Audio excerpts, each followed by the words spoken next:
Teka, may diary dito. Kung sino man ang makakabasang to, sana maunawaan nila kung gaano kahalaga ang pag-asa. Sino kaya nagsulat nito? Lumaluma pa tong librong to. Kung sino man yun, tuloy na lang natin pagbasa.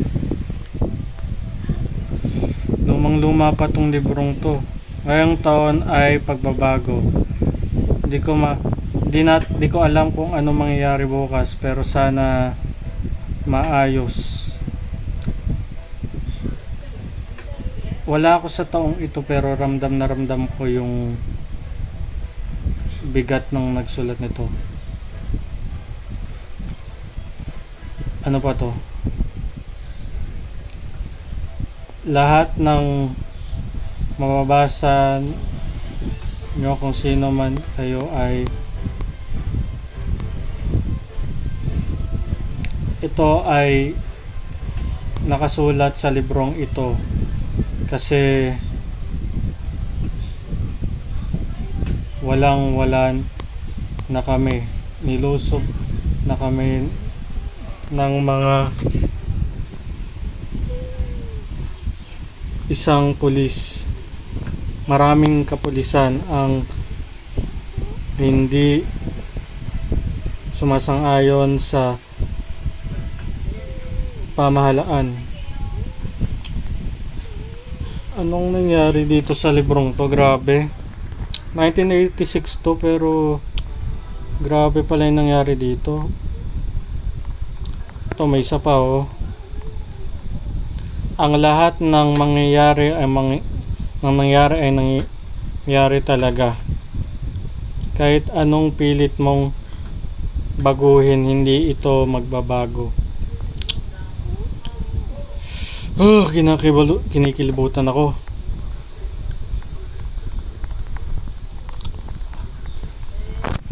Napulot ko lang to kanina eh. Tapos biglang nandito. Baka multuin ako ng may-ari nito. Librong to. Tuloy natin.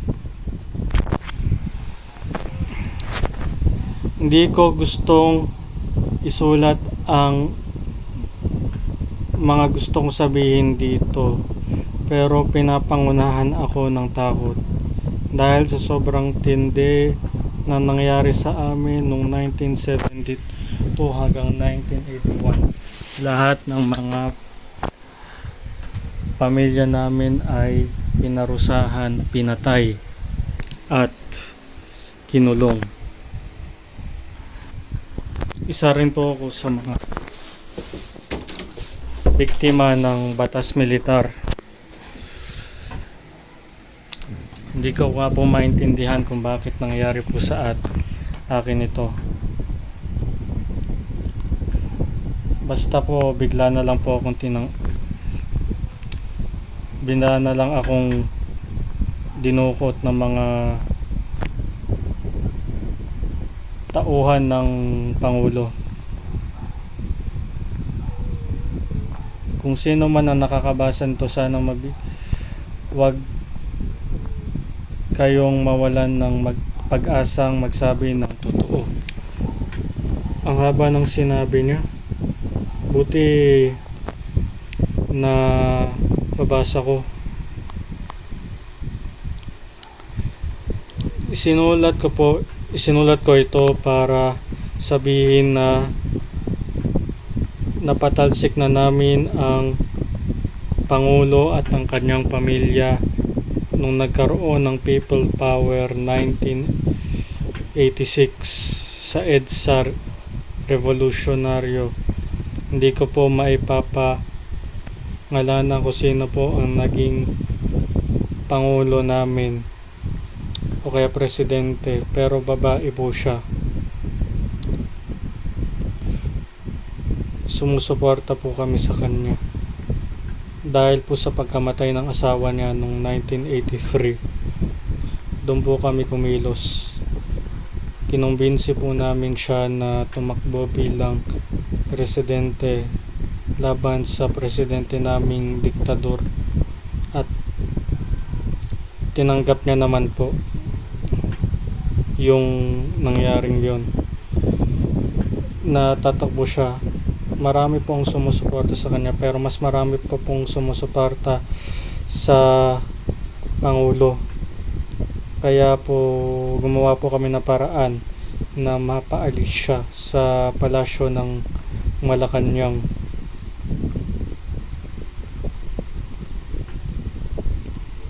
Doon po kami nagkilos protesta para makamit namin ang hustisyang hinahanap namin. Nakakaawa naman pala tong nagsulat ng diary na to, ng liham dito sa diary noong 1986.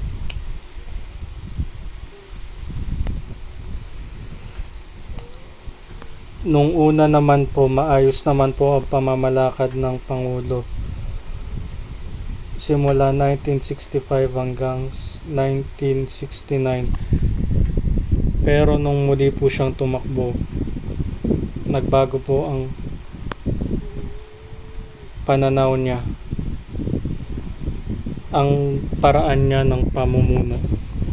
Gusto niya po lahat sumunod sa kanyang utos, at kung sino man po ang kumontra laban sa kanyang ginagawa ay papatayin, paparusahin at ikukulong. Natakot po kami kasi mahirap po talaga yun.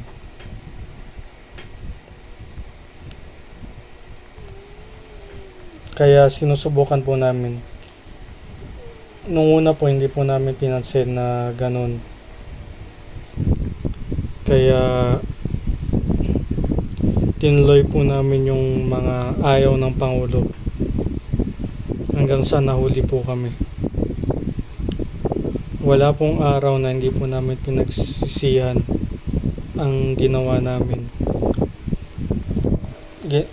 Gumawa po kami ng kahit anong labag. Hindi po namin na may kapalit palang mangyayari.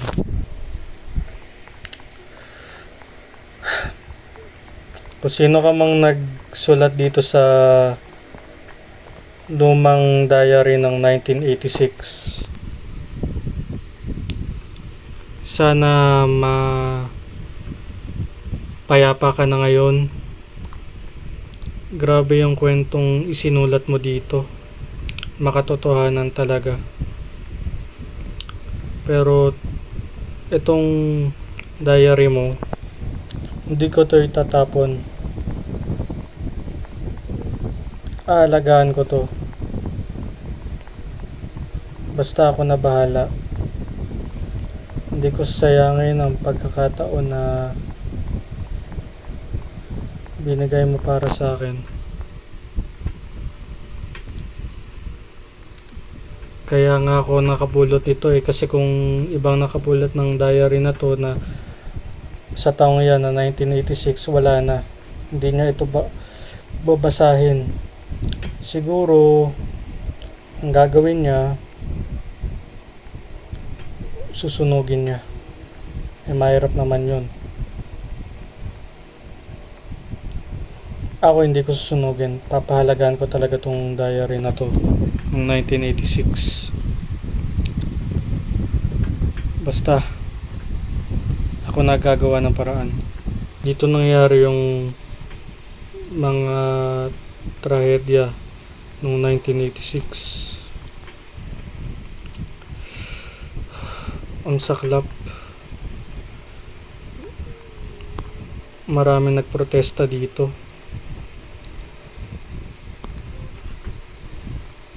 Iba pala yung nangyari noon.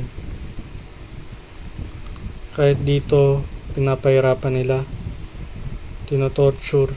Dito yung botohan. Lahat ginagawa nila, pero wala rin.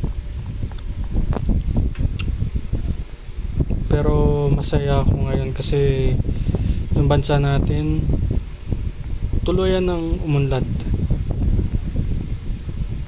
Di tulad nung mga 1980s, 1970s, lumala talaga. Ibang iba ngayon. Nakauwi na ako. Tatabi ko tong diary na to. Saan ba yung tabihan ng gamit? Ito lang. Ay, saklap na nangyari sa mga biktima ng administrasyon yun. Pero masaya ako kasi hindi na ulit mangyari yun. Kung mangyari man ulit yun, baka magkaroon ng people power EDSA revolution hindi pala, people power EDSA revolution 3, kasi may isa pang na ano dun pangulo na nagkaroon ng